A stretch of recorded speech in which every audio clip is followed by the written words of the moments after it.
wabarakatuh. Halo semuanya, saya Ica Dubren dan kali ini kita akan membahas tentang aktor non-negara. Apa itu aktor non-negara dalam hubungan internasional? Check this out.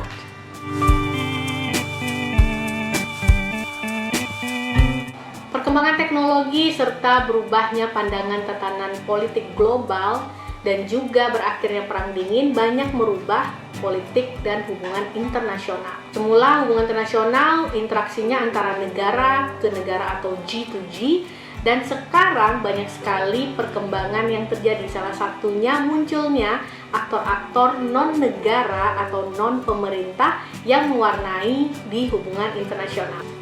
Kalau kita lihat dari berbagai ekspertis dalam hubungan internasional, ada 4 yang paling mendasar yang membuat perubahan dalam hubungan antar negara di hubungan internasional.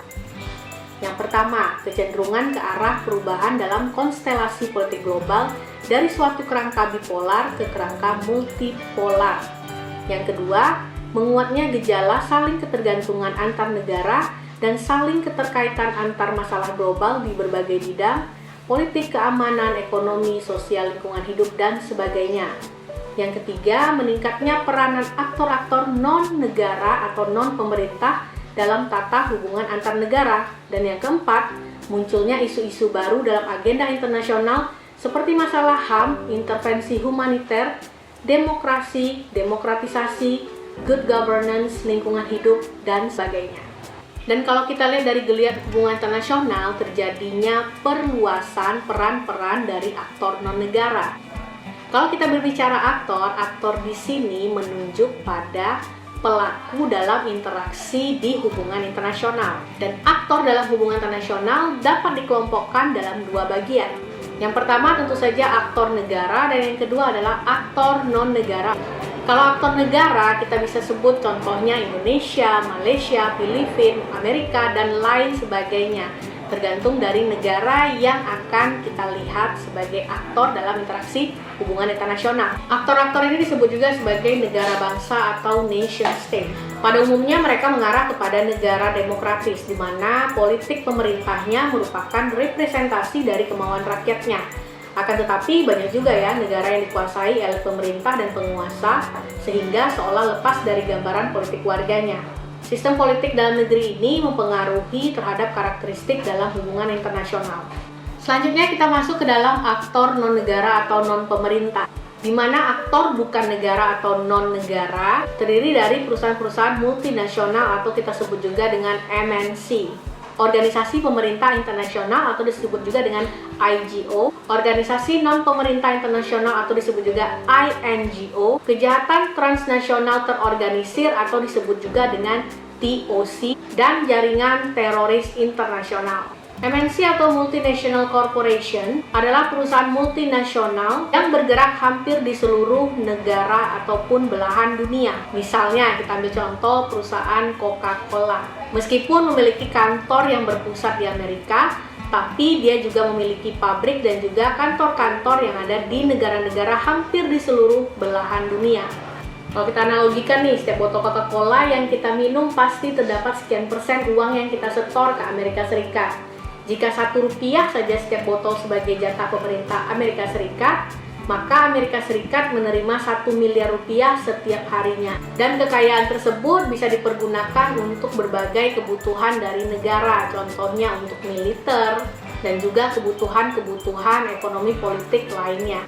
Organisasi pemerintah internasional atau disebut dengan International Governmental Organization dicontohkan seperti UN atau United Nations atau PBB, kemudian ada ASEAN, ada NATO, WTO, dan lain sebagainya. IGO ini sering sekali dianggap sebagai wadah untuk mencapai keadilan dan kemajuan ekonomi global. Bagaimana menurut kalian?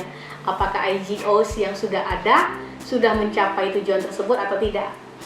Kemudian kita masuk ke INGOs atau International Non-Governmental Organization.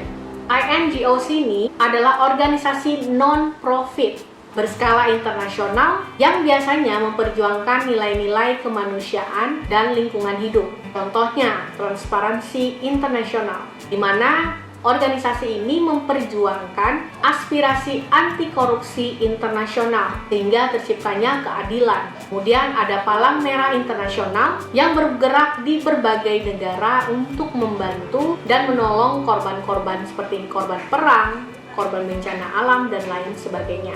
Ada juga yang paling terkenal contohnya Greenpeace yang memperjuangkan kelestarian lingkungan hidup dan juga memperjuangkan keadilan bagi lingkungan hidup. Kemudian kita masuk ke TOC atau Transnational Organized Crime. TOC masuk ke dalam aktor non-negara atau non-pemerintah, di mana di sini adanya kerjasama antar negara untuk memerangi kejahatan internasional. Contohnya peredaran narkotika atau narkoba, pencucian uang, perdagangan manusia, senjata gelap, dan juga organisasi-organisasi kejahatan dunia yang harus diberantas oleh organisasi ini. Yang paling menarik kalau kita cerita tentang Yakuza ataupun organisasi-organisasi kejahatan internasional yang diberantas oleh TOC ini. Banyak kebijakan-kebijakan dari TOC yang sudah dilakukan untuk memberantas atau setidaknya untuk mengurangi perluasan kekuasaan dari organisasi-organisasi internasional.